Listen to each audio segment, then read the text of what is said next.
Hello, everyone, and welcome to the Dice Cast. I am Russell-san, and with me I have... Fishman.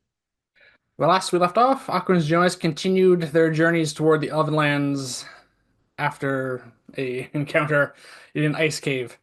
When they passed through a village that seemed to have some degree of remnants of worship to the Court of the Seven left, a temple being set up, and the village there was in the middle of a witch trial.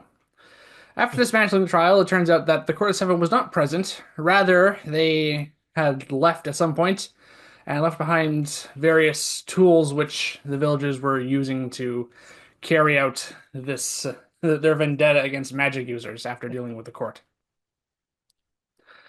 Uh, our party investigated and was able to dismantle it and determine that with all the various magical devices and constructs that it was likely the Clockwork Soul branch of the Court of the Seven that had once occupied the small village, but no longer. They did, however, find a number of helmed horrors still functioning and a functioning teleportation circle, which they dismantled, both of which our party dismantled. Yep. They left the village, but not before being accosted by some strange cleric-like creature that seemed to be able to divide itself and reassemble itself into a single entity. By doing so, divided its magic considerably. Fortunately, it proved no match for our wizards, but they decided to leave as they were mostly spent, and the problems in the town seemed to have been dealt with. Yep. So, we're going to be continuing our travels now. Yep. Heading northwest. Yes, so we continue heading northwest. We'll say we'll continue traveling as far as we can that day, but we're probably not going to make it much further considering we were relatively exhausted, at least at the end of the last session. Yep. So, as soon as the sun begins to set, we look for a place to set up camp, and I think that's a good place for us to start. All right. Survival check. Yes.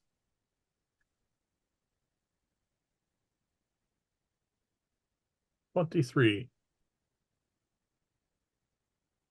23, that's very good. All right. We find a spot, basically a copse of trees near a hill, Yep. and that looks like a perfect spot to set up a camp. All right. Since your That's hut can basically take the form of a natural boulder or something else in the vicinity that will probably be overlooked by most wildlife and other creatures. then let's do so. All right then.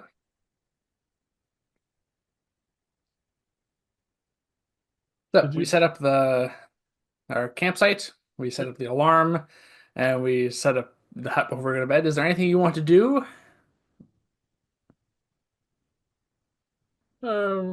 No, I've burned through all my luck, so Yeah. I think I'll wait for another day. All right. So then we'll go straight to watches then. Sure. Whose I'll be, turn ta- is it? I'll be taking first watch this time. All right. I will sleep. Yeah. So I summon Alice, and let's see what happens. All right. Well, that's very good. Uh-oh. Huh? What do you mean? Oh, Oh, sorry. Your perception was very good. yes. And if you want a number added to it, I believe it's a 26 without checking. But Wow. it was a natural 19. Cool. All right. So nothing much happens during my watch. I wake you, but I do say that I was in the middle of the night. I kind of got this odd sensation from the other side of the hill, further as I was looking out. Which means what? I just sensed what possibly like a strong magical field, essentially, in that direction. All right. Before you settle down for your section of the watch, Hmm. I'm gonna send Tobias out to have a look. Yep, your owl. Yes. So, which direction? It was in the direction we're heading. Oh, So still north, slightly more north than northwest. But I instruct him to fly in that direction, fairly good altitude for a few minutes, and then I'll have a look through his eyes. All right. In that case, you can roll. He's probably a little bit sleepy. 12. All right. You can move ahead to the next image.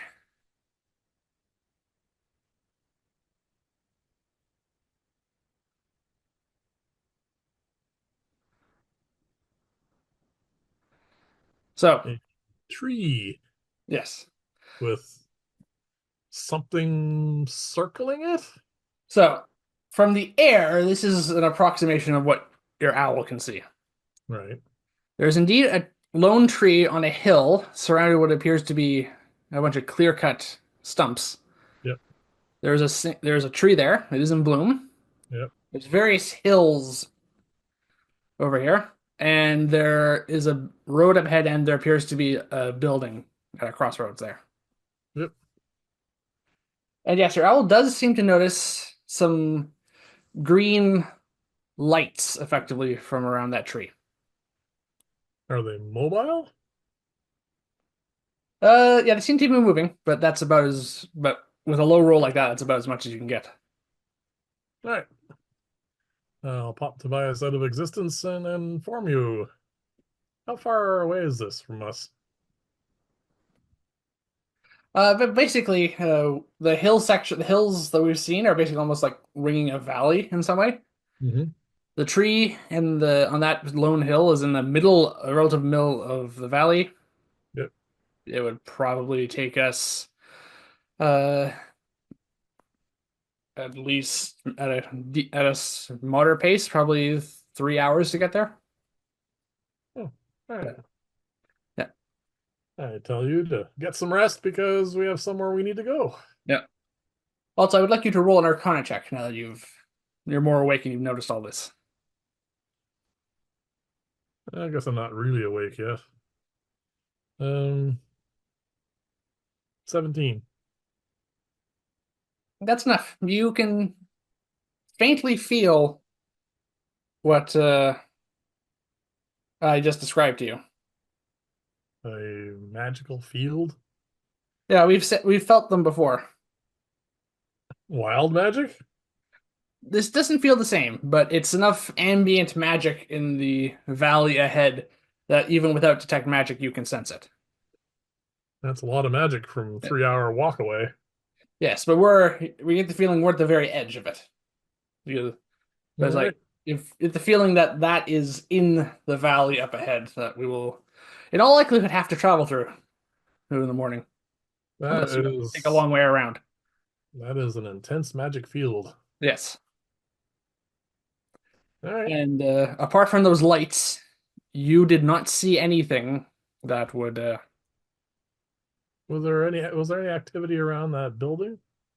That was in the far distance at the edge of the valley. You didn't really notice anything. All right. Yeah, so apart from those green lights, you didn't see any obvious source of it. All right. Get some rest. Yep. I'd also like you to roll for your watch.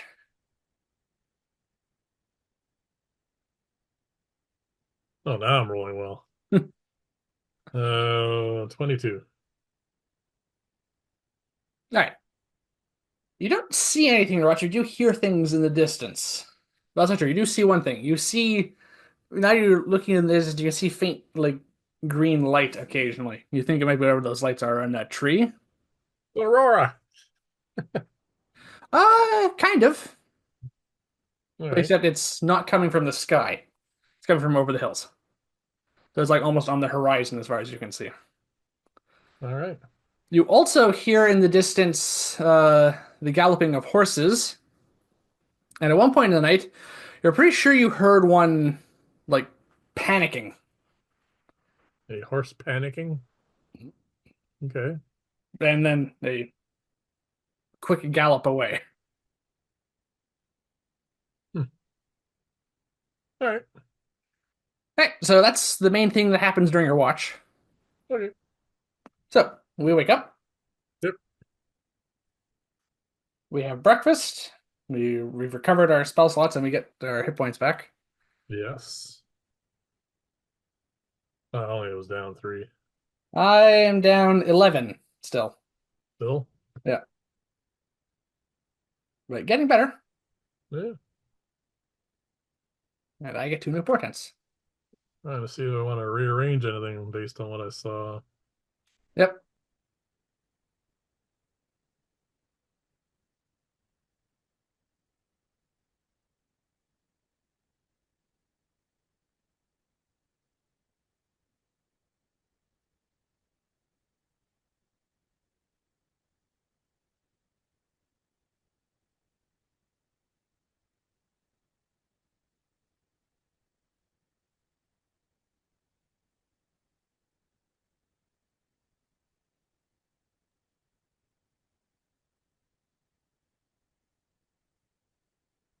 I think I'll swap one spell out.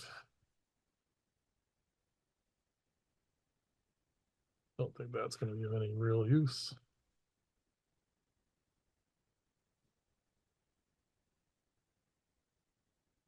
All right, I'm all set. All right. I swapped some spells around, but the main thing I want to do is I decided to prepare detect magic because if there's a strong magic field in the valley, which in all likelihood, based on its proximity, we're going to have to travel through, it Yep. might be a good idea to have that on hand. Okay.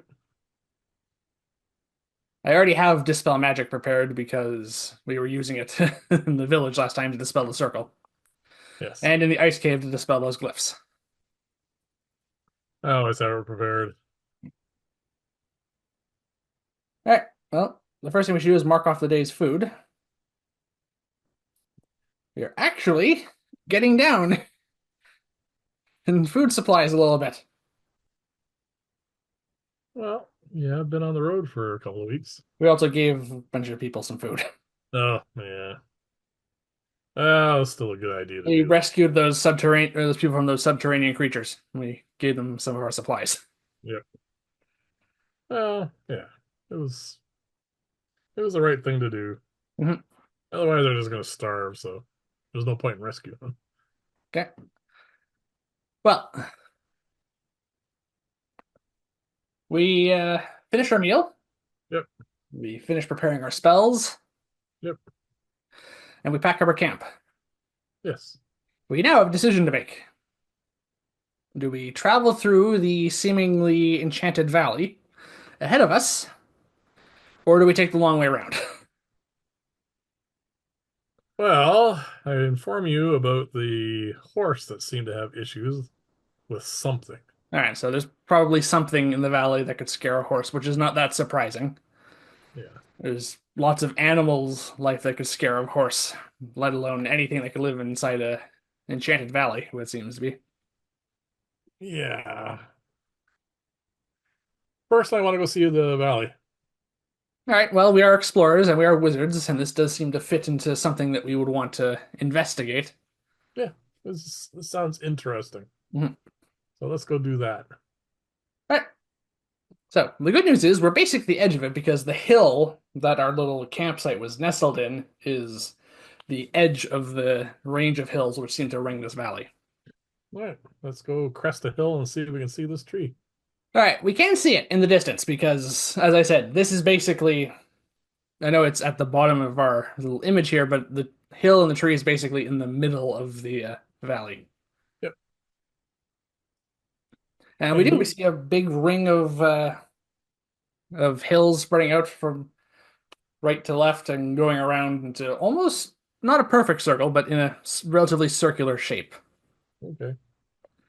We also can see, even from this distance, a number of like stumps, basically. Yeah. Can I tell? It's too far away, I guess. Mhm. I was just curious if those stumps were, others of this tree. From this distance, is way too far to tell.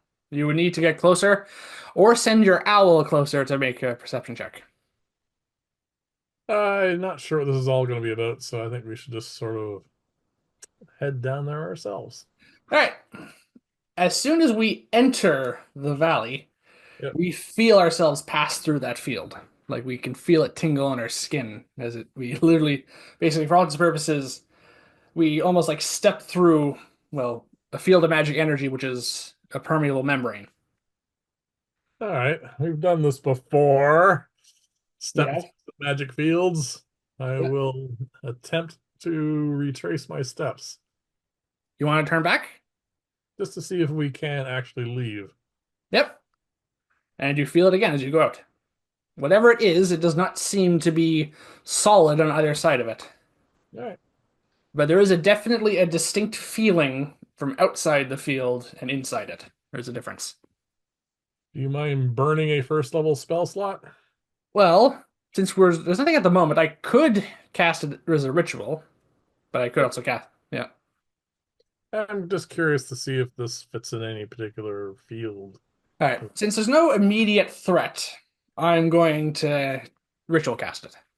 All right. So we take a step back out of the field again. Yeah. Yeah. The hill is outside the field. Once we get down into the valley, that's where it seems to start. Okay. Okay, and I take 10 minutes and ritual cast detect magic. All right. At which point, my eyes take a moment to adjust because, first of all, there's a very vibrant field of very intense magic there, and it's, well, basically, I would say probably about 5 feet away. Okay. And after that, I take time to adjust, and I'm just going to roll this first. And yeah, that's really high. It says, well, it looks like a dome of magic energy, basically. Okay. Which Any is, particular school? yes, I can, using my action, I can determine the fact that this is a powerful aura of illusion magic. I wasn't expecting illusion. All right. I will try and disbelieve. All right?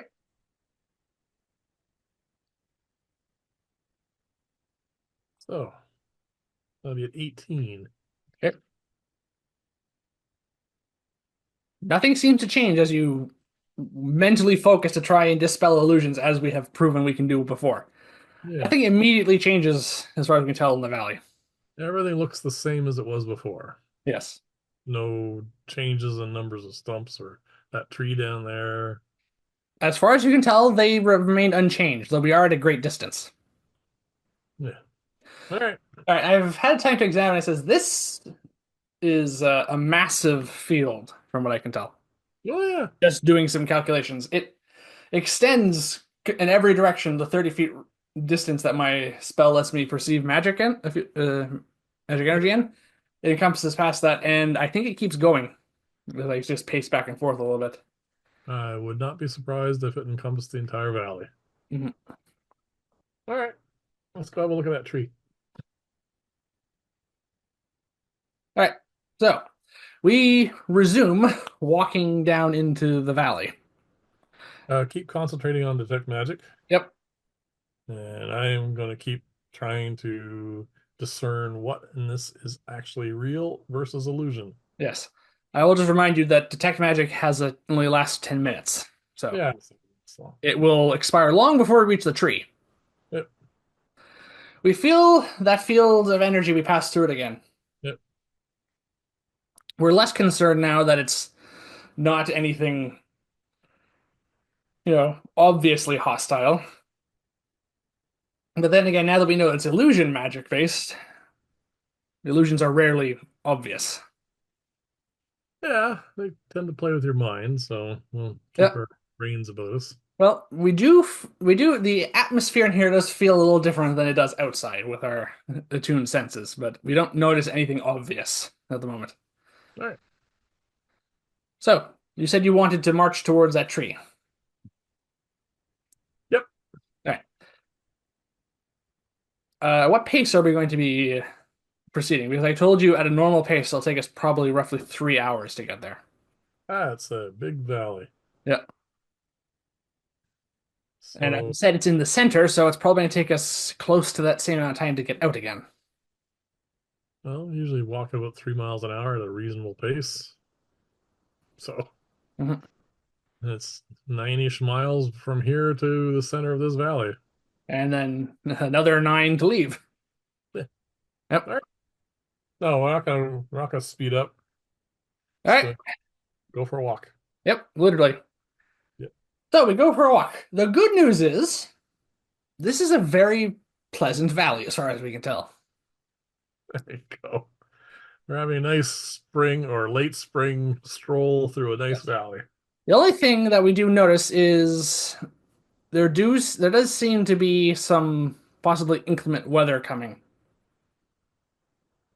From which direction? It's kind of like coming opposite us, not directly, obviously, but there's clouds moving in Oof, southwards. Yes, not the usual wind direction. Okay, I'll keep an eye on it. we are in a valley that seems to have a field of illusion about it. Yep, The weather could not be real. It's possible. We're inside it now. true enough. Well, I'll keep my eyes and ears open. Yep. Is there any wildlife down here? Uh, yes, there is like small wildlife like squirrels, foxes, rabbits, but we don't notice any larger like predatory animals. Okay. No wolves or bears or anything like that, which could also easily live in a valley of this size. Well, it's hard for even squirrels to live when there's no trees. Bear, well, foxes would be fine. Anyway, doesn't really matter. Well, they go about their day-to-day business as we proceed. Yep. And to speed this up, nothing really uh, impedes our progress towards this tree for the 3 hours that we get there. Obviously, my spell has expired by this point. Oh yeah, wow. Back. Yes. Once we start getting to the stumps, Yes. I want to examine some of the stumps, see if they're all the same species of tree. All right. That would be a nature check. Yep. I will give you my assistance. There's a waste of a natural 20. They are all indeed the same species of tree. They are all of varying different ages with different types of tree rings inside, numbers of tree rings inside them. Mm-hmm. The only one that is remaining is this one tree there, and it seems to be older than all the others. And And it it is the only tree left in this little whatever clear this little copse of trees, whatever it was at one point. and it is the same species as the rest of them. Yes, just much older, you think. Much older in years, please. Much like it's hundreds of years old, you think? It's not really that old. No. Okay. Oh, and the other thing you notice is there are those green lights. Yeah. They are about fist-sized Yeah. orbs Mm-hmm. of green, of basically like grass green and leaf green light. They are semi-translucent and they just seem to be floating around the tree. All right. See now there seems to be a bunch of illusion here. Mhm. See if I can if they are real. All right. That'll be a 27. All right. Once again, you focus your mind in order to dispel any illusions deceiving your sight. And for the second time today, nothing seems to happen. So this tree is real. Tree is real. And The lights orbit, the orbs of light orbiting it are real. And there's one other detail as you notice to try and focus. There is basically, for all intents and purposes, a rope tied around this tree. there is a rope. Almost like someone took a cord and Yeah. gave it a belt. And there are like little, and there are streams of paper attached to that rope. As in someone is putting on like hanging prayers. It is possible. It is a practice that at least we're somewhat familiar with, but you'd have to roll a religion check to get more. It is intelligence based. Oh, that's a nat one. Right, I'll see if I notice. As far as we can tell, with our limited education in religion, Yeah. which was mostly from a negative standpoint because we were dealing with Gregor, Yeah. uh, there seems to be some sort of possibly ceremonial purposes for this rope and these streamers for all intents and purposes. Are there any others like tied in the branches higher up or draping down from the lower branches or anything else? No. So the only decorations on this tree besides the blossoms, I assume. Yes, it is a cherry blossom tree. Yeah. Is it the right time of year for a cherry blossom tree to be blossoming? Spring Kind of late in the year though. Late could. in, late in spring. It is late in spring. Yeah. Are any signs of leaves on this tree? There are leaves on this tree, yes. Yeah. All right. I will cautiously approach We this tree. approach it. As we approach further, the orbs of light seem to take notice of us. Okay. They kind of behave in a manner similar to what we expect from will-o'-the-wisps, except they're not trying to attack us, as far as we can tell. They're just bobbing around. Yes, and they seem to have taken notice to us, and they seem to have stopped doing their little circling dance around the tree or whatever, and they seem to have come closer together. It almost looks like they're huddling together or something, having some sort of Uh-oh. conversation we can't understand. Uh-oh. They're having a conference, Yeah. getting their battle strategy ready. Well, I can't think of anything that we would have that would help us communicate with these things. I do not have tongues prepared, unfortunately. We don't even know if they speak of We verbal don't life. know. All right. I'm just going We don't to, know what they are, to be fair. yeah, I'm going to stand still, Yeah. lean on my staff, and wait. Trying not to be intimidating, though it's hard not to be intimidating to something you're 100 times bigger than. Yeah, so you try not to look intimidating, leaning there on your staff made of wood. Eh, Not the same species as this tree, I know that. There are no cherry blossom trees on the plateau. Yeah. All right.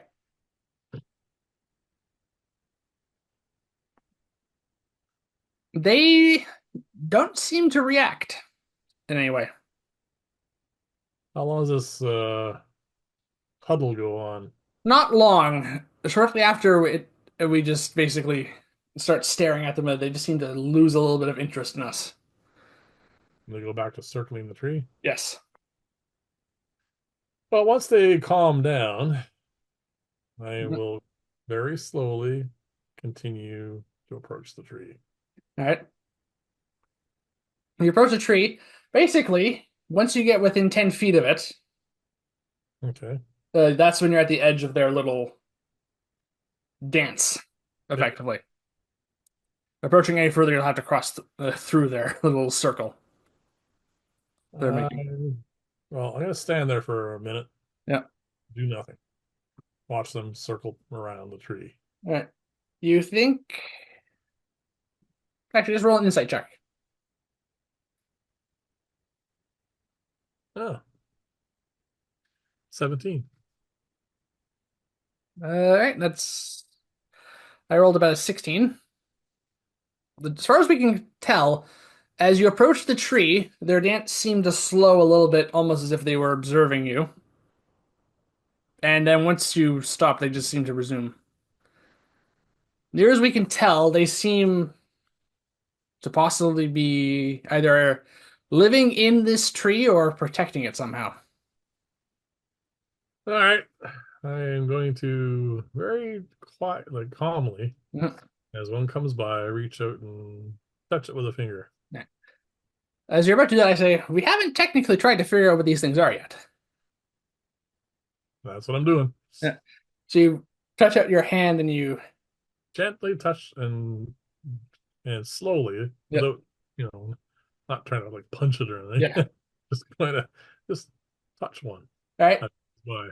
The green, it passes right through you, and you have this very odd feeling, like your Uh, fingers going through air that is semi-solid, and you also you have other sensations like uh sun, like the ray of sun, the sensation of sunlight on you in springtime, scent of cherry blossoms, and spring breeze. It's like you have these sensations going through your all your senses and your mind as you make physical contact with it. And they end as soon as it passes through you. It seems to take you do not obstruct it at all. Nice. So, I assume that these sensations were transmitted to me from this green little life form. Whatever it is definitely ethereal and incorporeal. Yeah, I tell you this. All right. I said I could attempt to cast detect magic here and try and discern what's going on. We have no idea how they'll respond to me casting a spell, though. That's the problem, right? Yeah. I think maybe we'll just have a seat for a few minutes and get them sort of semi used to us. Hmm. I mean, no attempts at disbelieving anything here, even though this is supposedly illusion. Yep. We can still feel the presence of the magic field. Yeah, However, we did notice something else. what's that? It feels slightly weaker by this tree. So, despite the fact that this tree has obvious magical entities circling it, Yeah. this is actually the area felt the field be the weakest. Okay. Then it's a possibility that something has created this field as a tree prison? Well, we Uh, would think if this was focusing on the tree, just from our experience, it would be stronger here. No, not necessarily. The other thing is, we're pretty sure this is the center of the valley, and if this field encircles the valley, surely would be its center. True, but regardless, this is a big magic field. Yes. Instead, the feeling we're almost getting is almost like a hole in like Swiss cheese almost. This is a hole in the field almost, but more like a bubble kind of. And So, all right, this tree could be generating this field, mhm, or someone's generating this field and the tree is fighting it. mhm. Those are the only two real possibilities. Which means these things could be somehow involved in that. Yes, protecting the tree, as you said earlier. Yeah. Well, it does seem to be of note that this is the only tree left in this little copse of trees, whatever it was, that has not been cut down. Yeah, I'm pretty sure this tree did not, go on a suicidal, attack and I kill think you all. mean homicidal, Oh, yeah, sorry. or And whatever you call that for a tree. yeah, it didn't chop down all of its relatives. No. So somehow something here is protecting this last one. And the only thing that is of apparent to us is whatever these five green lights are. That in the magic field. Yes. Well, we're not getting anywhere sitting here, so I'm going to stand up Mhm. and very, very calmly, I'm going Mhm. to walk up to the tree. All right. Once again, you get that sensation of them slowing a little bit as they seem to observe you as you approach the tree. And then I'm going to reach out and I'm going to touch the tree. All right. A tense moment passes in your mind, I bet and then nothing happens.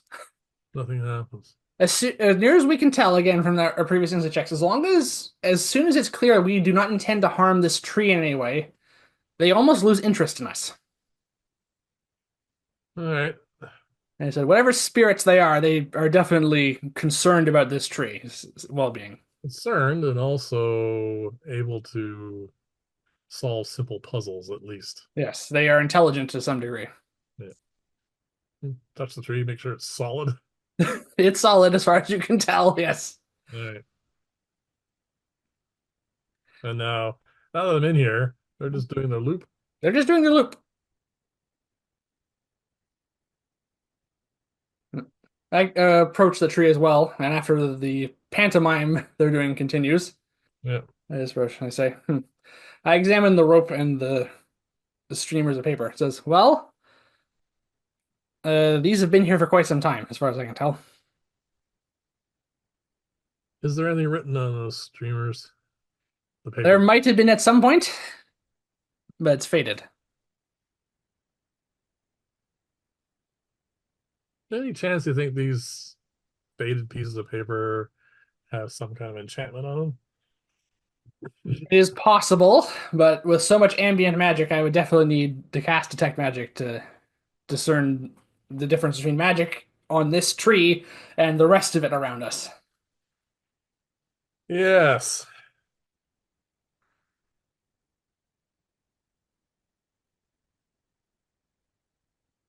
Well, all I can think of is, yeah, detect magic. All right, Or I can cast identify on one of the pieces of paper. you're good. Well, these things haven't bothered us so far. No. Oh, Either way, we're looking at probably at a ritual spell, I suspect.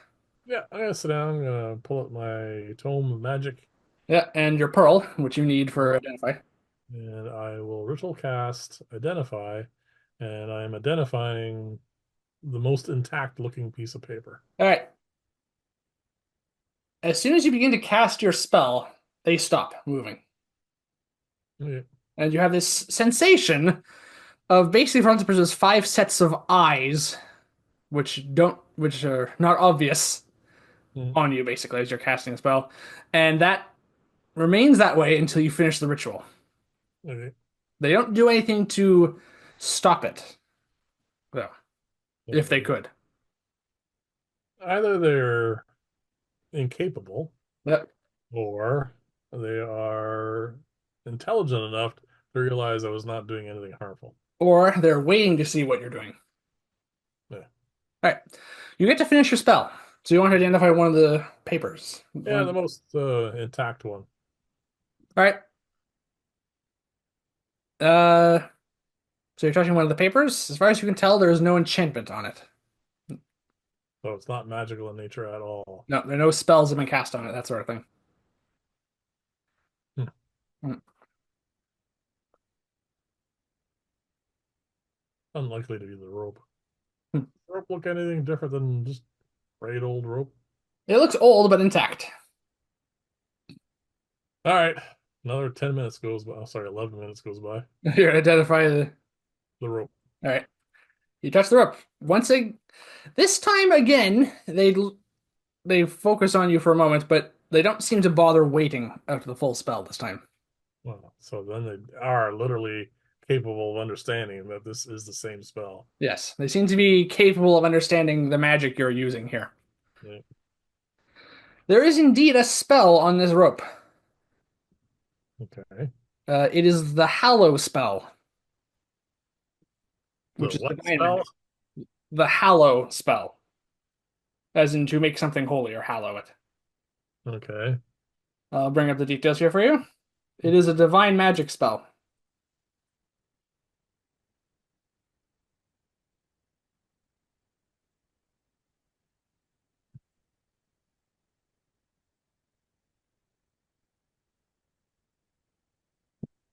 Yep. Near as you can tell, this is a Hallow spell that has been rendered permanent.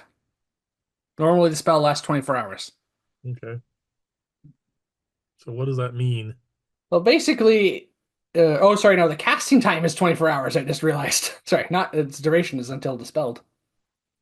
Wow. So this is basically a mass ritual spell that involves a lot of expensive materials, which need to be consumed, like herbs, oils, and incense, worth at least 1,000 gold pieces. What level spell is this? Fifth, All right. it is accessible only to clerics, Yeah. and it creates, well, basically, it hallows the area around it, and it creates a variety of magical effects. Sorry, it can create a variety of magical effects. Any of those involve little glowing green orbs? Uh, there's a lot here, but no, it doesn't seem to cover anything like that. So is this like a protective spell on this? Well, it's an evocation spell, but it's not one of the blow up ones. All right. Basically, it's invoking divine power, basically, for all intents and purposes. Yeah. So kind of outside my expertise. You do know it can Its primary effect is to basically prevent Celestials, Elementals, Fays, Fiends, and Undead from entering the area, and nor can they charm, frighten, or possess creatures within it. Basically, it's like creating hallowed ground for all intents and purposes.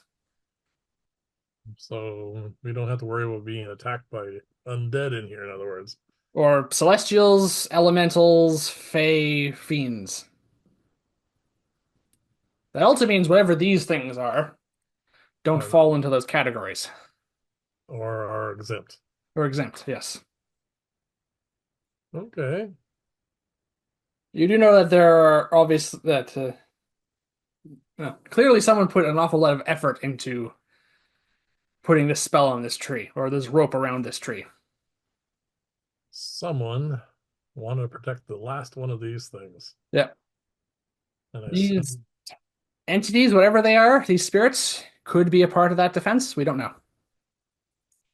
yeah, That's the problem. We're dealing with high level divine magic, which is outside our area of expertise. You understand what the effects of the spell are, yeah. but not the exact reasons behind it. Hmm. Do I recognize these glowing creatures as anything I've even remotely ever run into before? All right, you can make an Arcana check with my assistance.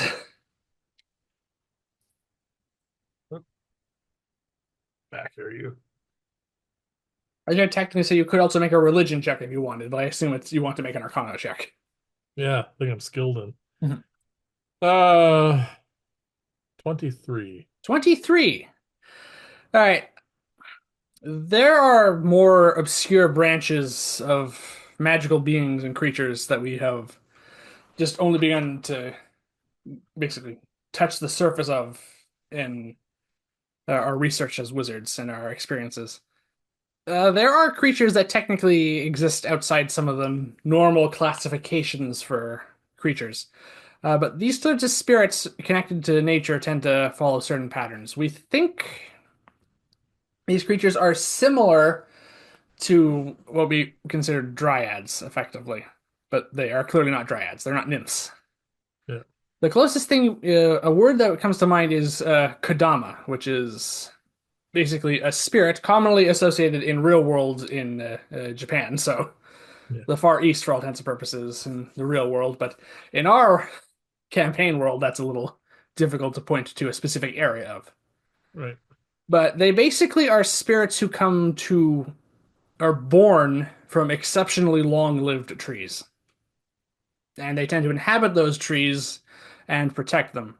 They tend to not have much interest outside of people, as far as you know, because their main interests are in preserving the trees which they are bound to symbiotically. Multiple Kodama can sometimes come to live inside the same tree. Is it more likely that these guys are cohabitating because all the other trees got cut down? It is possible. You do know that trees that tend to become honored with Kodama are have that type of rope with streamers tied around them as a way of marking it and like showing the fact that this tree is not meant to be cut because it houses a spirit and doing so can bring misfortune. Yeah, They can be aggressive if their trees are threatened, but for the most part they're pretty peaceful. In fact, they'll even sometimes go out of their way to uh, help or even warn travelers. yeah, that doesn't answer my question though. My question is, were they all originally protecting this tree, or uh, have they just gradually end up coming to this tree because all the rest of them are gone? As far as you know, Kodama are generally, well, I said born from the tree. Usually it's a single one, Yeah, but multiples can come together to protect the tree because they are basically individually their strength isn't as great as it could be with them. It's possible that there were others, but you don't know. You know, it takes exceptionally old trees, like trees that have lived for hundreds of years. all right. I am going to have a quick look around at the stumps, Yep. and I'm going to find one or two or any at all that are in relatively close to the same diameter as this trunk. All right. You're looking around, you're examining all the trees. Just gonna have a quick spin around, see if I can find one, Mm. biggest one. All right. Make your perception check with my assistance. 18. Oh, sorry, 19. Uh, None of them really come close. There is one that could be possibly, you think, just from its size and diameter, is close to a century old, but you Okay, think that's still too young based on what you recall. I'm gonna go to that one. Yeah. I'm gonna go down to that tree and have a look around it, see if I can find any remnants of rope or piece of paper or anything else. Anything else which would look similar to this one? Yeah. All right. You take about a good couple minutes to examine the tree. You don't find anything. All right. It's around this point we hear the distant rumble of thunder. I gotta look at that storm. Yeah. Well, it is now starting to look like storm clouds. Is it real? That will require another check. Nature check, you said? Or Arcana? Well, this would technically be, if you're trying to disbelieve an illusion, it's investigation. Then that is a 27. 27. That storm looks pretty real. It is Okay. moving forward toward us. It's still a ways off.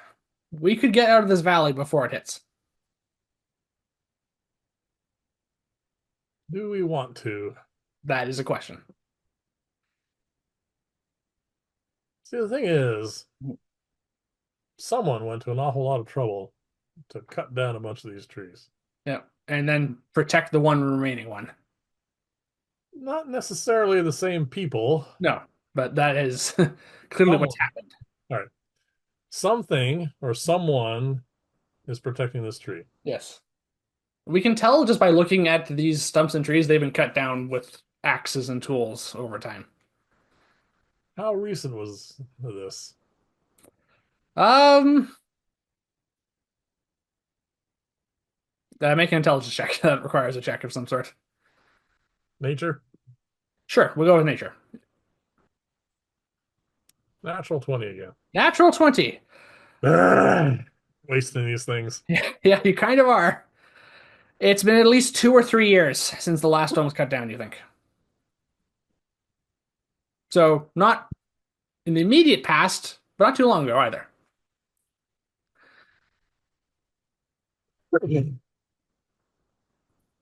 Sorry, I got to tickle my throat. That's fine.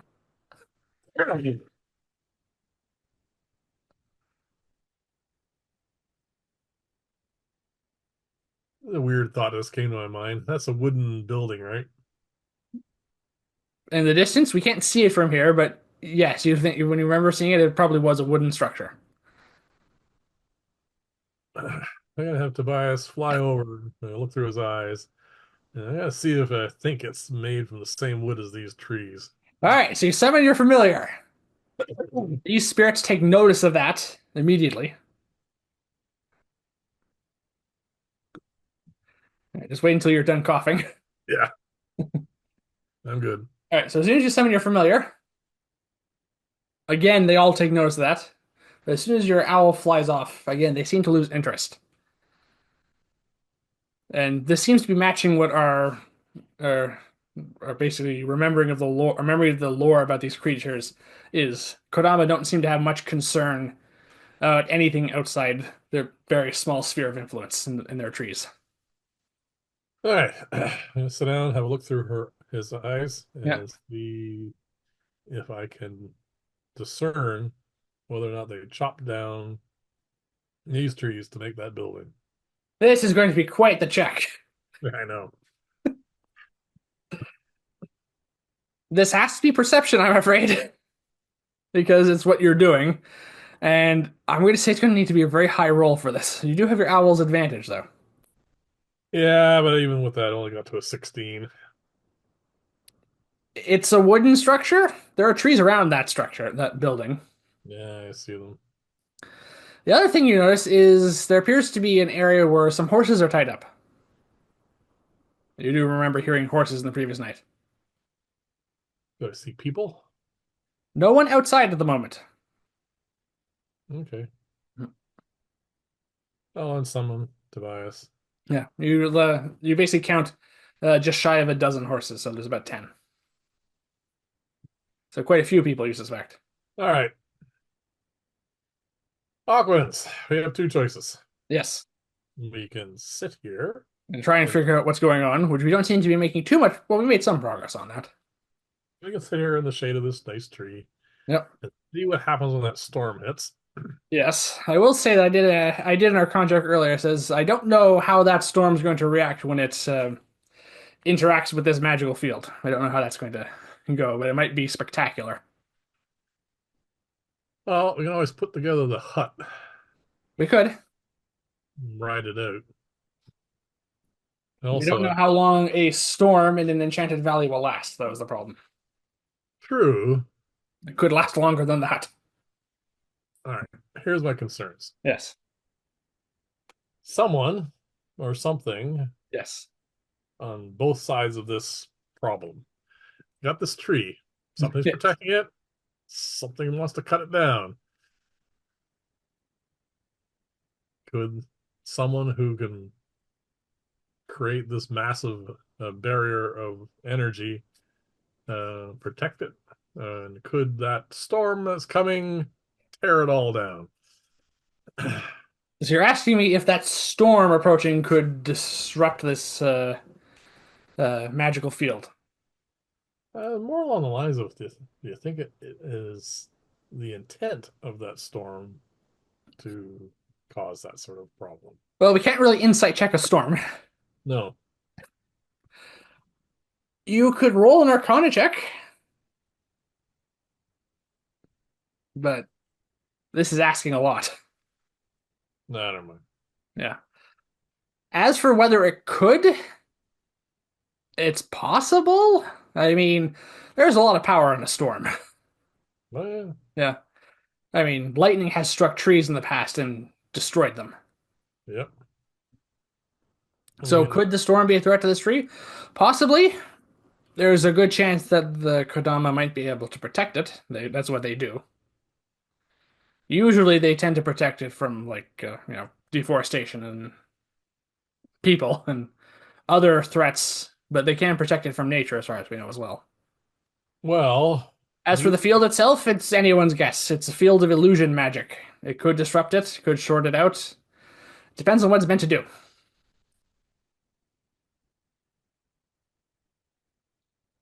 the problem with this is everything that we can do is not on a significant enough scale.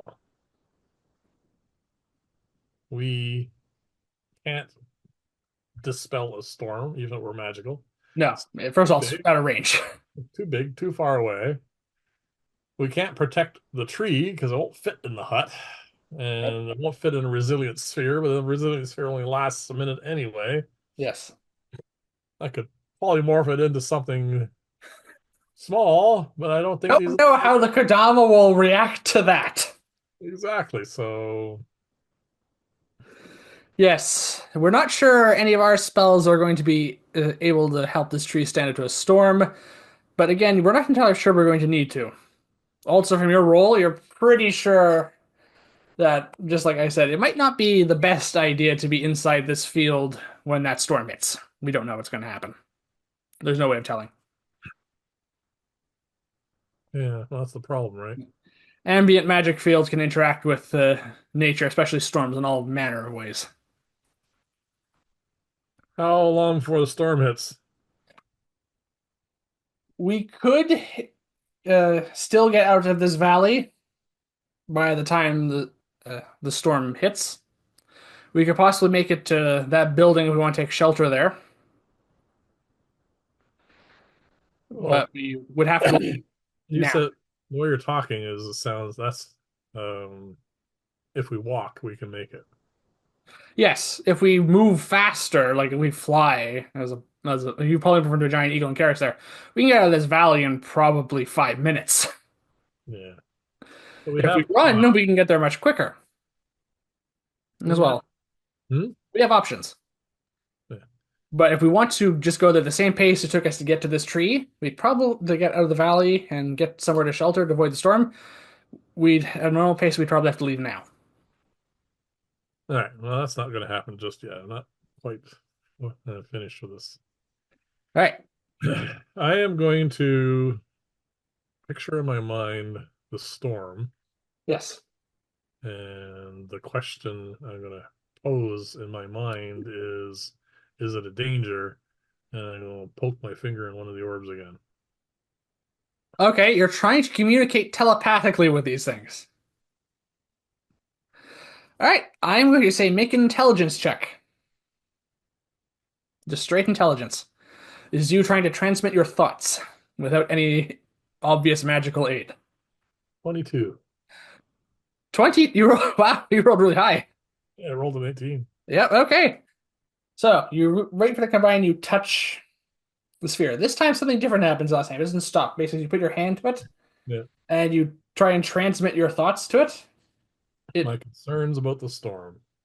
it stops and suddenly you have the mental images of this valley, and it's almost like watching a film sped up considerably as seasons and Yeah.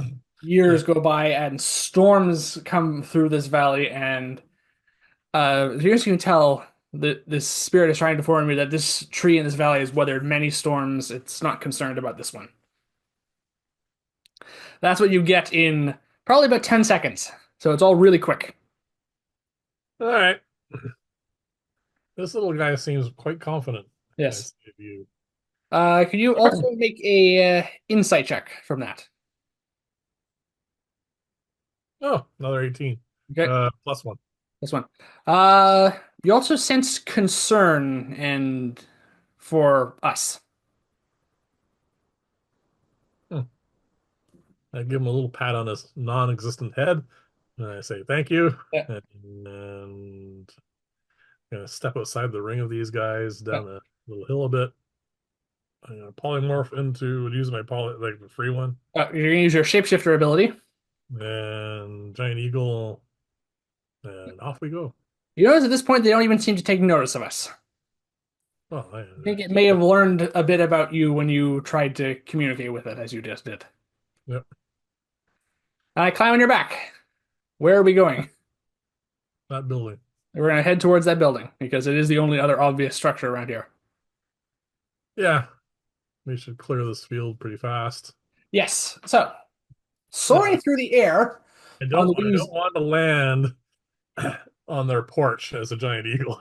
All right, I was going to ask at some point because you do have a habit of wanting to make an entrance this way. Yeah, I'll be a little less, conspicuous, hopefully. Mhm. So as we fly over, as I said, this is much quicker. The ground is going by at incredible speed with a giant eagle's fly speed. Yep. As we are nearing the edge of the valley, we're nearing the basically there is a gap in the hills basically here, Yep. as you can see on the map. Yep. As we're flying over that gap, we notice some other strange creatures because your passive perception is high enough to notice them, Yep. as is mine. Um, they look long, kind of like almost snake or worm-like. They're probably about a few meters long, like probably about 2 meters long, Okay. covered in dirt brown fur, like almost like a like think of like kind of gives them the shape almost like a one of those furry caterpillars in some ways, Okay. and it seems to just be lounging on one of the hills. All right. This is unusual. This is unusual. This is the second type of unique creature we've seen in this valley, as far as we can tell, that we never encountered before. How uh, Oh, there are far, three of them.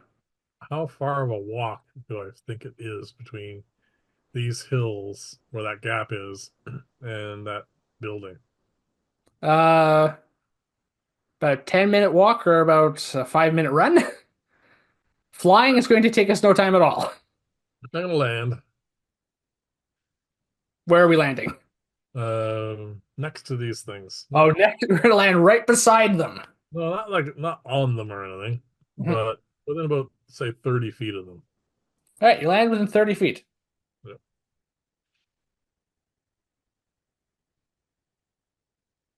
All right, as soon as you land, even before you land, as you start disrupting the air with your wings, they notice you. Yeah. They turn to their heads basically towards you, and their heads are kind of difficult to describe. Okay. They have, as far as you can tell with your senses, they have no eyes. They have Okay. no ears. They have no nose. Okay. So they are worms. They have no features on their head or face, apart from the mouth that seems to be opening up. Am I getting a bad feeling about this? I am getting a bad feeling about this. I don't. Okay. I'm going to abort my They, landing. sorry? I'm going to abort the landing. Okay, you weren't landing. They make this odd, like almost deep-throated sound at you. Okay. As you do, you notice there's almost like this vapor that comes out of their mouth. Oh, you're the one with the brain at the moment. Mhm. I'm a bird. Yeah, I say to you because you can't understand me still. I think that's some sort of uh, gaseous toxin of some sort. Oh, you're immune to that. You're not. No, I am They don't definitely not. seem they near as I can tell from this check, they're doing what a lot of predators and other animals will try and do, which is when confronted with something they don't understand, which is try to look big and make a scary noise to try and drive a potential predator off. Well, it worked. Yep. So as we're flying up into the air, I'm gonna circle them for a few moments. all right. Once we leave a specific radius, they seem to lose interest in us again. Seem to like. Okay, I think they're blind, but I think they have some degree of sense that they can, despite that fact, they have some sort of field of sensation around them. I think. All right, these to me Yeah, don't seem to be normal animals. So I want to do an Arcana check on these things as an eagle. as an eagle. All right, roll. I could roll really You well. could roll really well. I'm pretty sure you have pretty bad modifiers for this. Well, the number is a 17. That's good. All right, what giant eagle intelligence? You don't have your skills. Nope. So minus what, 3? I don't know. Hang on. All right, -1. A 16. You have no idea what these things are, but their behavior towards you is possibly predatory, is what your mind is able to interpret from that. But you can't. You lack all your normal knowledge, faculties of knowledge for while in this form. I can roll. Yeah, but I can't tell you to. No, but I can roll. Yeah. Even with my incredible +9 Arcana skill, that's too low. We're not sure what these things are. We're pretty sure they're not uh, mundane creatures, not animals of some sort. They're some sort of magical being, we suspect. Yeah, Mhm. and they happen to be in a very interesting location. Yes, I'm gonna land. Uh, most blind sites are, you know, relatively close. yeah, 30. I think I know one or two that are 60. I'm gonna land, say 60 feet away, 60 plus a bit of feet away. All right. So I'm going to say 65 feet because it doesn't really matter. But if we were on a normal grid for Dungeons and Dragons, that would be as far out from 60 feet as you could, close outside of 60 feet as you could go. So I'm going to go with that. All right, Immediately, they seem to look over towards us. Well, again. I'll back up. All right. They. I'm going to roll to see what they're going to do.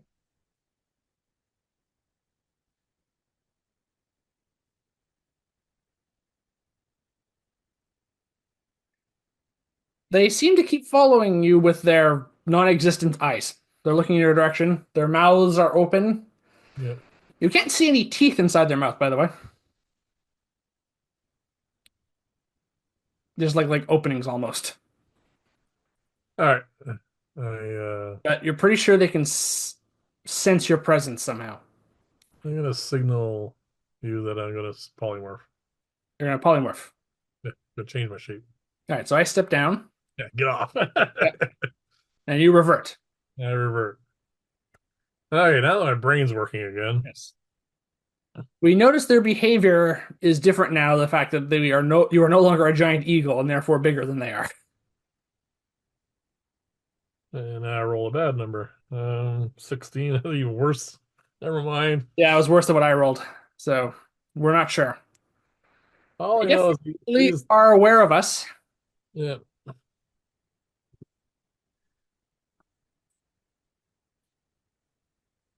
they don't, I mean, they're at the very edge of a magical field. Yes. Part of me thinks they might be feeding off of it. No, it's a theory. We don't have a lot of evidence for that. No. So short of just fireballing the bunch of buggers and getting rid of them, Mhm. nothing really we can do. We don't know what they are. No, we do not. Their behavior suggests close to animal level intelligence. I wasn't that part I wasn't really concerned about. Mhm. I'm just concerned what they're doing there. They're not heading towards the valley. No, they no, not at the moment. So I think for the moment, we can just put them on the back burner. All right. Let's head towards our little inn or building or stable. All right. So as we leave our mysterious encounter behind, Yep.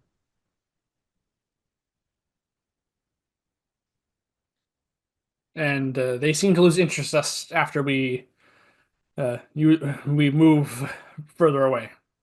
Okay. So we estimate that they have a greater than 60-foot range blind sight, Yeah. but it's we still are able to move outside of it relatively quickly. Okay. All right. Off to the building. All right, as we approach the building, we do see the storm clouds getting closer. We see rain falling in the distance, Yeah. Still a couple hours away. and we hear the rumbling of thunder Yeah. and the occasional flash of lightning. Okay. So there is definitely a storm coming, and we have absolutely no idea how long it will last in a valley that seems to be fueled by a magic field. All right. That's a problem for a couple hours from now. Mhm. That So building. Do I we see approach the building. anybody? Well, the first thing we notice is that there are horses outside. There's basically like a side stable, which I didn't add to the image. Yeah. And there are indeed 10 horses there. Actual horses. Do you want to try and disbelieve another illusion? Let's go for that. 23. Well, I rolled really badly, but yeah. They're real horses. In fact, you squint and think a little bit. You think a few of them, you recognize the livery on a few of them, or more specifically, five of them. Oh, some recent encounters. Yes, we remember encountering Duke Buckman and his retinue of knights near the ice cave in the excavation site, which is admittedly not too far from here. Yeah. If they wanted to go by main roads and travel as opposed to we did, which was crossing across country, we may have seemed to have possibly caught up with them. Hmm. And then there are a bunch of other horses we don't recognize. All right. They seem to be being taken care of. Is there a sign, a plaque? Yes, there is a sign. And it is, what is this building? All right. The first line of text is in a language we don't recognize. The second line of text is in common. Yeah. It declares this to be the Weaving Recluse Inn. Weaving? Recluse. Weaving Recluse Inn. Okay. Do you at least recognize the script of One we can't read? No. Why not? Oh, I'm not gonna stop rolling on these things. What? My fourth natural 20 tonight. Natural 20? Yeah. Okay. Well, uh, basically, it looks like a Japanese script, whatever equivalent of that is in our world. But we haven't really ever encountered something like that. The closest we came to is we encountered a few Tengu children. So we know there are regions of this world that correspond to Japanese culture, history, and mythology. And you recognize the script as being close to that. And Duke Buckman is not that. No. All right. And as far as you can't read it, but you suspect it's probably the same thing in that in their language. I was just curious if I had, run across it before. Yeah. Hmm. No, Duke Buckman and his knights, as far as we can tell, spoke common. They may Sure. have spoken another language, but we don't know. Well, the knights may have. We're pretty sure Duke Buckman didn't. Only smart enough to know one language. Most people, the average person in Dungeons and Dragons is only intelligent enough to know one language. Yeah. All right. It's like it's adventurers are considered exceptional because of that reason. For one, Yeah. Actually, just being able to read and write. yeah, not everyone in this world would be literate. Yeah. Gonna approach the building, All right. and I have been in contact with that tree, Yes. so I have a feel for it. I am going to touch the wood of the timbers on this edifice and All see if I recognize it as a similar to the ones I got cut down. right. Roll a nature check. I will assist you.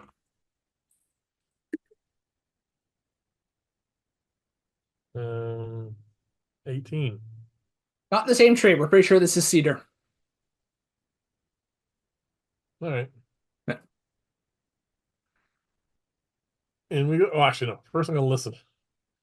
We do hear the sounds of voices from inside, Okay. And they're muffled. typical. Yeah, but the tone or intonation is of people just going about whatever, nothing really, stressful or. Sounds happy. There's possibly maybe a song being sung, so possibly celebratory. All right. Sounds like a typical inn. Yeah. So in we go. All right, in we go, and we can move to the next image.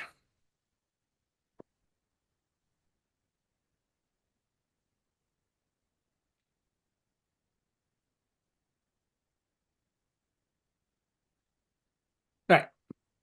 This is definitely Tammy mats. Yeah. So and there is indeed a sliding door, so we open that up, Yep. and we come into this entryway, which is the first room there. Yep.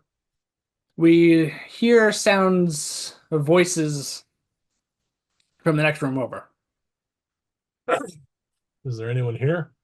No, appears to be some sort of desk set up. Yeah. Is there a bell? There is, yes.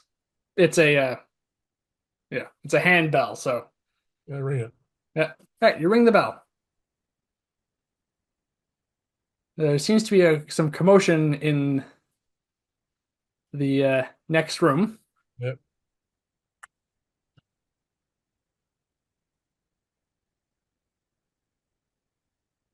Uh,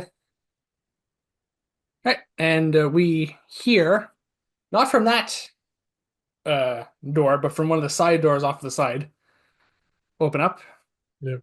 and well, a a young woman Yep. in traditional Japanese clothes, so a kimono, Yep. steps out and sees us here and closes the door and comes to see us says, "Welcome, good sirs, to our inn." She says, and she gives a polite bow. Hello. Yep. She is speaking common, obviously. Yeah, otherwise, we can't speak to Yeah. her. Well, two things stand out about this woman, apart from her dress, obviously, which is a black kimono. The other thing that stands out is She is quite beautiful. Okay. In fact, the word might stunning might be appropriate for her. Uh-huh. She says, Very high charisma. well, yes. I know. Technically, that is, it's kind of in there, but Yeah, that's weird. I know. Yes. Okay. Hello. Um, Big storm coming. We're just looking for a place to ride it out. She says, you wish to spend the night.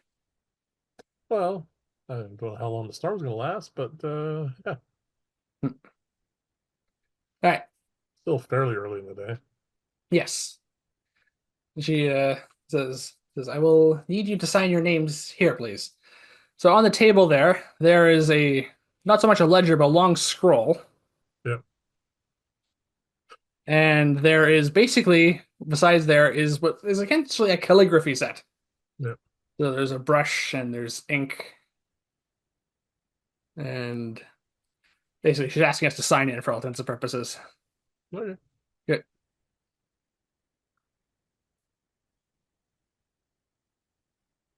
So you sign your name? Oh, up and down, Jonas. Yeah. Well, so we sign our names. We do recognize, by the way, Duke Buckman's name here, Yeah, as we're seeing there. One of the ones just being signed above us. yeah. Just as if you wish to rest, we have some other guests in the dining hall this way at the moment, she says. And she's gesturing towards the door on the north wall. All right. Well, thank you. Is there a fee for getting some food and uh, some tea? Uh, she says, she stops for a moment and says, "Ah, yes, how forgetful of me." Insight check. Yeah. 16.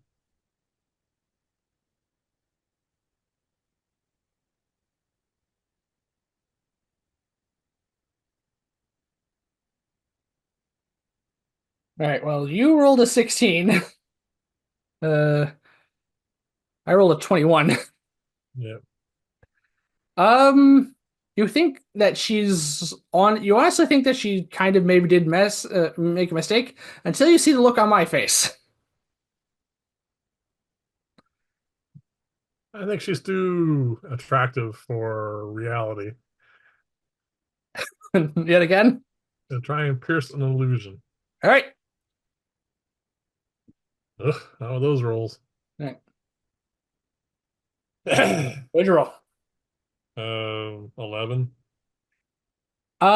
You feel that, and you still feel that presence of that illusory magical field, even here.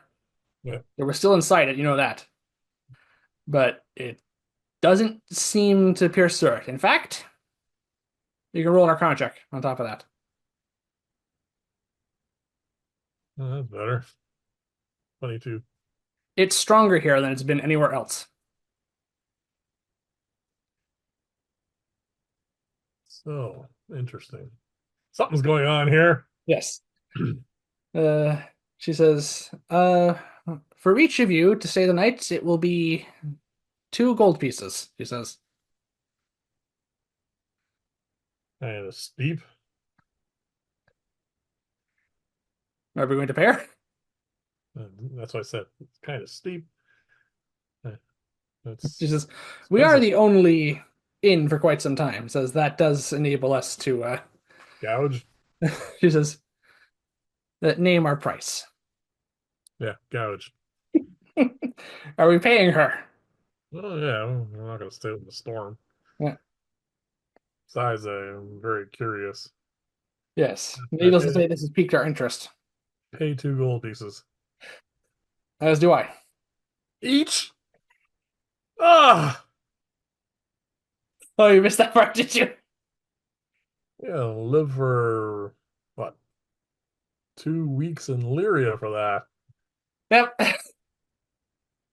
She takes the coins and basically pockets them for all intents and purposes, or tucks them into her kimono because there is some place for storing stuff in there, but you're not sure where it is. You're like asking her for a receipt just to book her. She barely out. You were the one who reminded her for payment. Yeah, all right. Better be good food. All right. All right. Through there we go. Yeah. So She's we like, enter the next room, which is apparently the dining hall, according to her. yeah, And we see this center room here. There are 8 tables, each with 4 cushions to sit on, basically. yeah, They're low tables. At the far end of the room, there is well, basically, I can't remember the exact name, but it's an old-fashioned table with a fire in the center with a grill. yeah. And in addition to her, there are 3 other women here who seem to be her sisters. Are they equally stunning? Yes, in fact, they look quite similar. We're not sure if they're quadruplets, which is very rare but possible. But the main difference between them is basically the colors they're wearing. One is dressed in green, one is dressed in blue, and one in red. All right. Something's wrong here, Sean. Well, I'm not in the game, so something's wrong here. Yep, something's wrong here. Yeah. Okay. Uh, Well, the what you uh, the sister who brought us in says, "Permit me to introduce myself and my sister." Says, "I am Ayumi." She says. She points to the young sister in green. Says, "This is Emiko." Says the one in blue. "This is Hisoka." Says, "And this is Rei, our youngest sister." well, they're not quadruplets if they're different ages. No, but there doesn't appear to be much difference in age as far as we can tell. Hmm. She says, "Emiko will be the one who will be cooking for you." Says, "If you have any wishes." Says, "And we also have our other guests here." At which point we do recognize Duke Buckman and his retinue of knights, who seem to be enjoying themselves. Basically, they've just taken one of the cushions from one of the other place to one of their tables, so all 5 of them are sat about. Okay. They seem to be recognize us, and they seem to be in high spirits. Yeah. I'm gonna go over and say hello to them. All right. The well, the commander of his knights stands up Yeah. and says, Steadily, or is he a little wobbly? "Um, a little wobbly. You think? I'm gonna do a med check on this guy. Roll a medical check.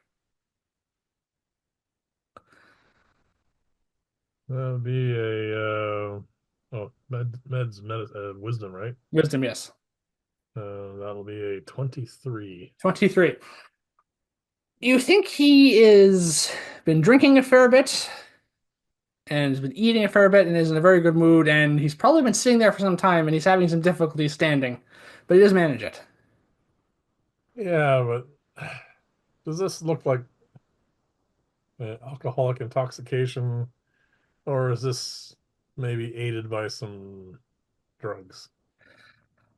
With that roll, it's difficult, but this is probably you think this is probably just a bit more than just standard intoxication.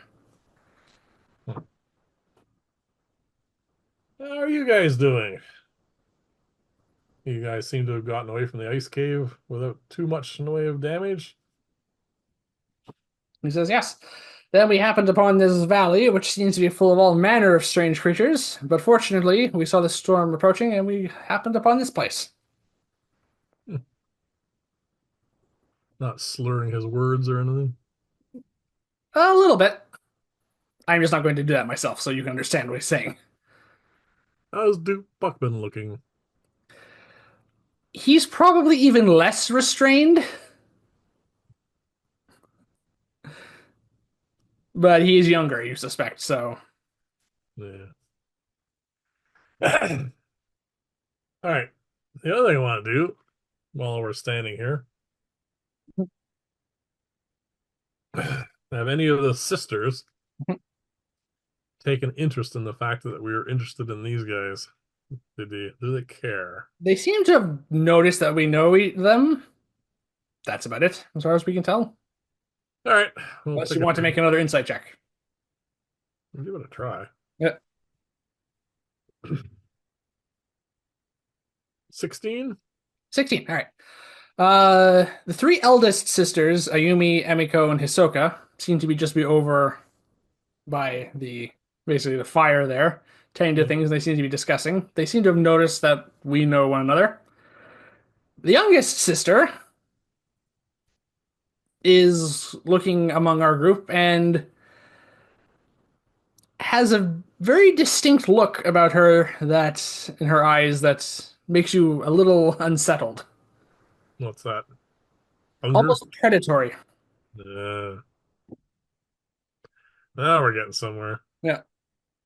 The other three, and if they are indeed the older siblings, we guess, Yep. they seem to their behavior seems to be more normal, I guess, given the situation. But hers stands out a little bit to you. Okay. I'm going to calmly and quietly just take out my glasses. Of minute seeing, Yep. I'm gonna put And them on, I assume. head towards a table that's near her. Okay. And as I pass by her, I'm going to say hi. We're just going to sit over here if that's okay. Yeah. And I am going to investigate her. All right, you're gonna make a visual investigation check with the advantage of your glasses. Yep.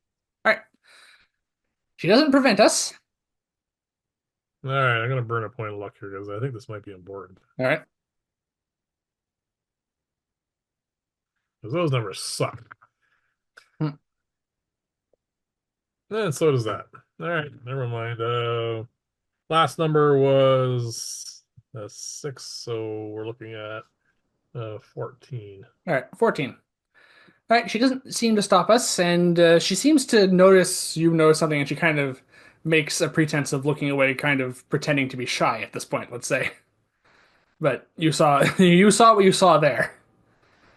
But You I don't don't, see anything else. no, you don't notice anything else apart from the fact she is again beautiful like the rest of them, but with that role, you heard her say she's the youngest of them. Now, technically speaking, there is technically an order to which even quadruplets come out of their mother, so there is technically an older, younger sibling level that isn't uncommon among twins and triplets and so on. Yeah, but we're talking in most minutes. Well, they're if she is the youngest sibling, she's not younger by like a year or even less. It's like they look quite similar. So that's the best you can do from that. So something's going on here. Once Yes. she's left and done her stuff or whatever, we're seated down. Mhm. And I said, "Well, you don't need to worry, but I'm pretty sure those guys are drugged." Um, Yes, technically, most forms of intoxication give the poison condition. yeah. So you are without any concerns. You have your stone to help you, I say, whispering to you. Does it? It gives you a constitution bonus. Yeah. Okay. Whatever intoxication or drug they would be using would definitely require a constitution saving throw on your part. Yeah. Well, I'm gonna sit down, order some food, Yep. tea, and when it comes, Yes. I'm They going do to. also have, they say they also do have sake on hand, which is pretty clear to us at this point. Yeah, I noticed that, but I prefer tea, thank you. All right. They do not try and dissuade us at all. When the food comes and after they've dropped it and left, I Yes. am going to examine it from an alchemical point of view. Is there any smells or anything else about this that may indicate that it is drugged? All right. This can either be a medicine check for you or an investigation check. We're going with investigation. Yeah. So that will be a 23. All right. So you do basically discreetly a few tests. Yeah. You don't smell anything. Yeah, but as soon as you just basically, well, obviously there's like a small tasting a small amount of it is a common test to see if there's been a drug in something. Your tongue goes a little numb, briefly. from that roll, make a nature check from that.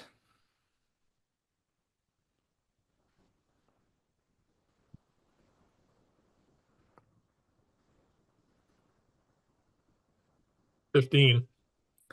Okay. Yep, pop. Some natural occurring drugs could cause that reaction.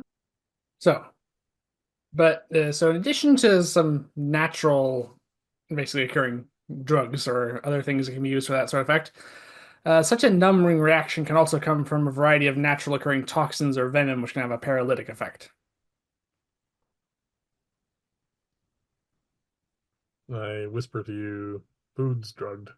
Mhm. You don't care. What? You can eat. Yes, I can. So, I think you're gonna have to eat my food too. All right. Otherwise, you make it suspicious. Well, as long as we don't order too much, that's fine. Yeah. Yeah. So we will rather surreptitiously eat a meal while we're eating it all. Yes. So needless to say, apart from the fact I'm probably gonna be very full from this, and you're not. I'm gonna be hungry. You're gonna be stuffed. Yeah. We also drink the tea. I do not. Yes. My parent will obviously protect me from any uh, drugs or poisons or anything else that would be in this food or drink. Yeah, mundane or magical. Yes. So unless you're gonna hand it over to me halfway through the meal, you're doing all the eating. Well, they might notice that. Yeah. That is an option, of course. It does not require attunement. No. All right. We get through the meal. So while I'm doing that, I assume you're keeping an eye on things Very as much much so. as you can. Yes. All right. Well, basically, Emiko, the sister dressed in green, does seem to be the chef for all intents and purposes. She's the one who does the cooking. Yeah.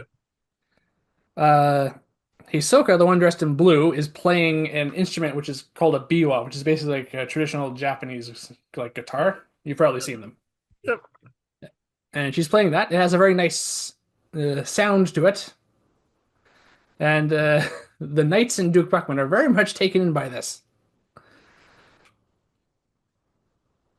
The other two sisters, Ayumi, the eldest, and Rei, the youngest, the one in black and red, Yep. are the ones who basically go about tending to the guests' needs. Okay. The other thing we notice around this point is two things. One, we obviously are very well aware of how strong that magical field is here. Yep. The other thing that occurs to us is there are not nearly as many guests here as there were horses outside.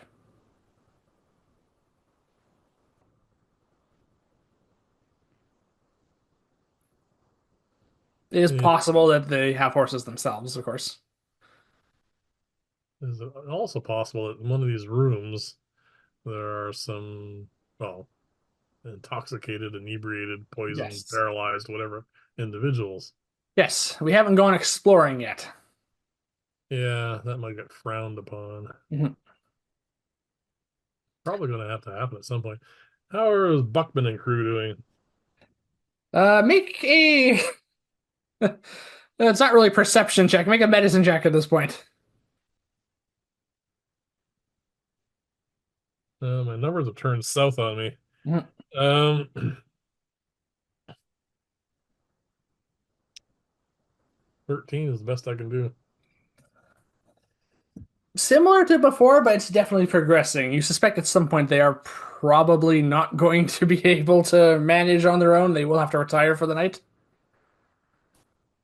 Do our hosts seem to be taking any kind of particular interest in that? They seem to be keeping an eye on things for the most part. Yeah, but keeping an eye on things or and then, you know, anticipating something, they're two different things. All right.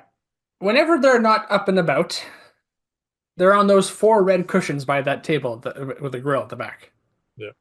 They're basically sitting there and they keep an eye on things and, well, just adding to the probably creepiness factor at this point, they tend to sit there quite still.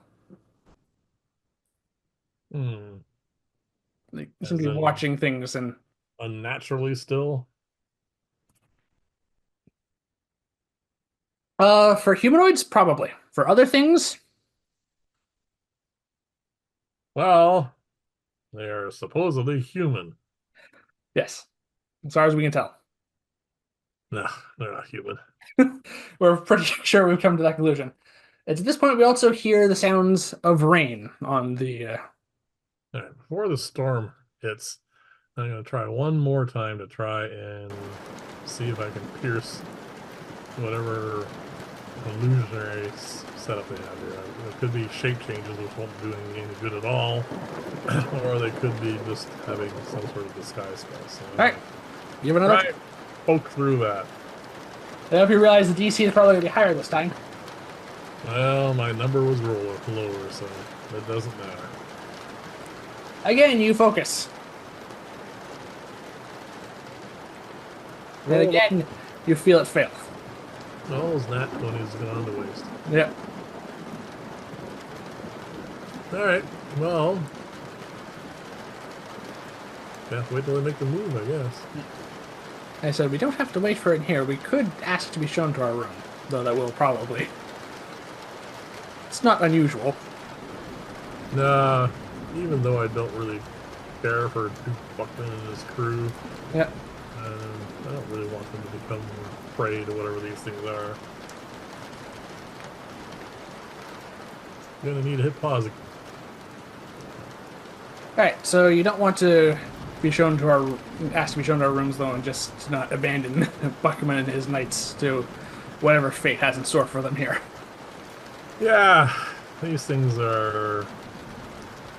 I don't know. I have a couple of creatures in mind. They might be definitely not nice. Let's just put it that way. Yeah. Even though my rolls are bad.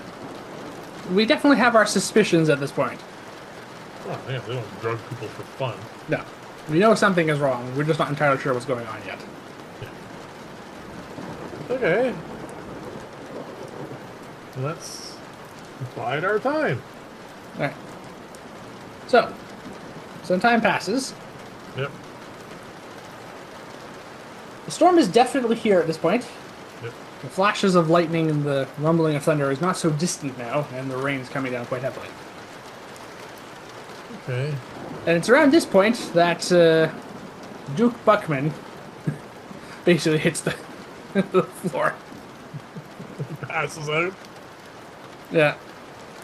Okay. We do hear him snoring.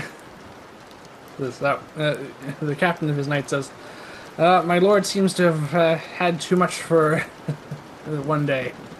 Says, as he says, standing to his feet, or attempts to stand to his feet. He does manage it after a few minutes. Says, and says, and it seems so have I. Says, my ladies. Says, perhaps you'd be so kind as to show us to our rooms. And says you've given us plenty of food and drink for the evening entertainment, but says, I'm afraid we do require a rest. I say to them, you guys need a hand there? Says, I'm sure my men and I can handle it. He says, turning to his men. The other three also attempt to stand up. Yep. And they manage it after about a minute. Are you sure you just wouldn't mind a hand? No, they seem fine. It says it seems to be within their knightly dignity to try and tend to their lord despite their condition. Yeah.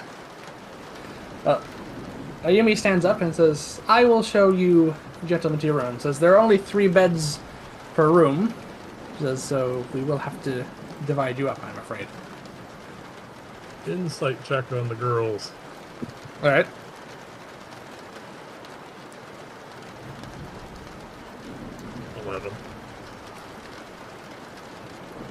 They seem to be wanting to help in the situation, as far as you can tell. They seem to be being earnest, but that was a low roll, so. Yeah. So, between the 4 of them, they're able to hoist their lord. And she heads them towards Well, basically, the two rooms on the right side of this dining hall. Okay, so they're over here then. Yes. The top room Okay. has Duke Buckman, his his second in command, and one of the other knights, and the other two are led to the second room. Right. They seem to, obviously, they realize that they probably will need to divide up for the night, but they want to make sure that the Duke is protected, so he gets the third, gets the extra night, basically. Alright. Okay, what do I want to do once all four girls are here? Yes. I'm going to... I'm going to... Because I don't think this is... we're over here, right? Yes. This should be within 30 feet. Yep. Tobias pop into existence in that room. Right. So as far as you can tell, this is the third room on that side of the inn. Yep. Anybody in there? Roll a perception check.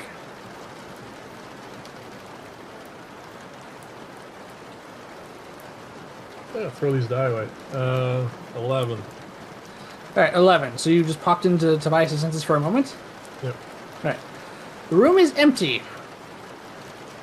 Your owl has some odd sensations, but doesn't know how to make sense of in this at the moment. But something feels odd about this room to it. And when I'm in her senses, his senses, Tobias' senses, Yes. what do I feel? You understand? It doesn't know. Your owl doesn't know how to make sense of. There's something that is tricking your owl's senses a little bit that it doesn't know how to make sense of. Okay. So, something in this room is not real or not right. Speaking of Tobias, Yes, I'm. Oh, I knew that. hold on a sec. I'm not sure where that got to. Well, you did say you wanted to throw the die away.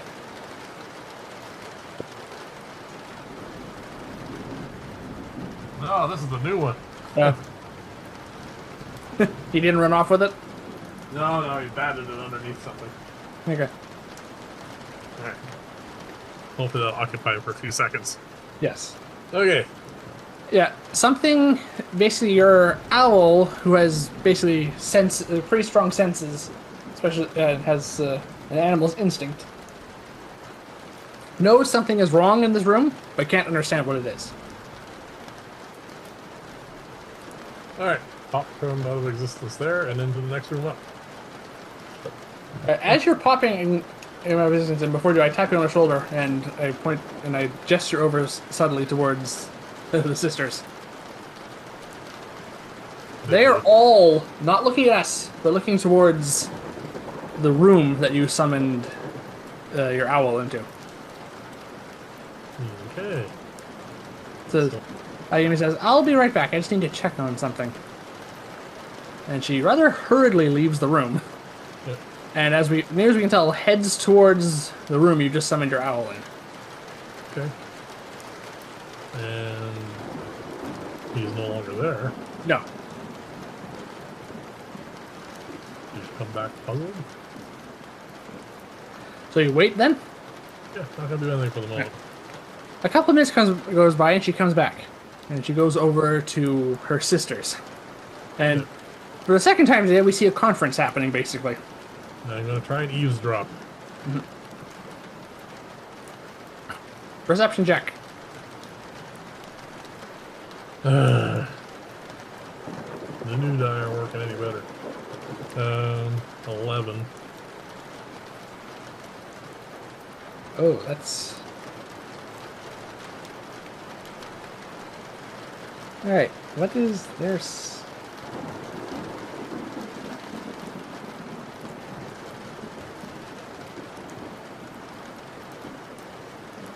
Alright. Say hi to Tobias. Yep. Say hello to Tobias, everyone. The real one. Alright. We're... I'm able to eavesdrop on it, but they say they're speaking a language I don't know. Oh, joy. Yeah.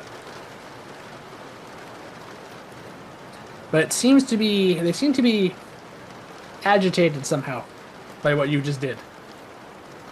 Yeah, I kind of gathered that even without understanding Yeah. It's interesting. They didn't seem to notice that either of us did anything, but they somehow knew that your owl was in that room. it. Yeah. All right. Gonna try this again. All right. Same room this time. Same room. Yeah. All right. You resummon, and again, their conference room, and they all look in that direction as you now are looking out for it. Yep. I've also been asked for a stealth check on your part. I'm just standing there. I don't have to do anything. All right. Just a mental thing, right? They all then suddenly seem to look in our direction a little bit, but they're still confused, but they seem to be just like it's one thing happening once on its own could be a coincidence, could be anything, but now they're noticing something. I am not going to do anything unusual. I'm just going to be sitting there chatting with you. Yeah. And I'll dismiss the bias. Okay. All right. They seem to go back to their conference at that point. You summoned the bias. Same room. Same room.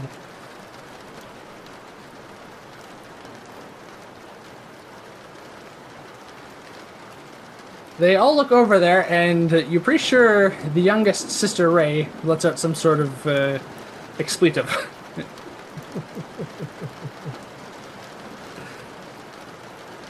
Dismiss the bias. Well, all right. They are. I'm going to ask you to try and roll. You do have to roll a stealth this time because they are paying attention.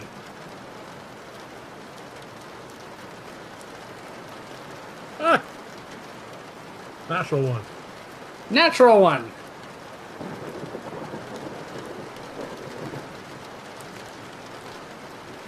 Well, you're pretty sure they saw you move your fingers and just snap your fingers as to pull Tobias out, and they noticed the something disappearing from that room. I don't have to snap my fingers. I know we do. But Yes, but you do have to do something. here, I thought it was just mental. Anyway, it doesn't. Okay. Yeah, they noticed it. Something. We're not sure what to make of that. All right. Well, they've twigged to us, so I'm gonna have the bias pop into this room. That is probably further away than 30 feet from where we are sitting. Oh, I'll get up and I'll stretch, and I'll just walk around for a little bit. When I get within 30 feet, I'll do that, Yeah. and then I'll walk back. And I'll say, oh, yeah, getting a little stiff on these cushions. All right. I'll sit down again with you. Anything in that room? Roll a perception check. I am rolling so badly now. They don't. Oh, by the way, you do notice as you summoned Tobias and you came back. They didn't look in the direction of the room this time. Their eyes just followed you all the way there and all the way back. Okay, they didn't notice it? And then, Well, they seem to be keeping an eye on you all of a sudden. and I'm gonna have him pop into here. Okay. So that room. You wanted to roll a perception check, right? Yeah, sorry.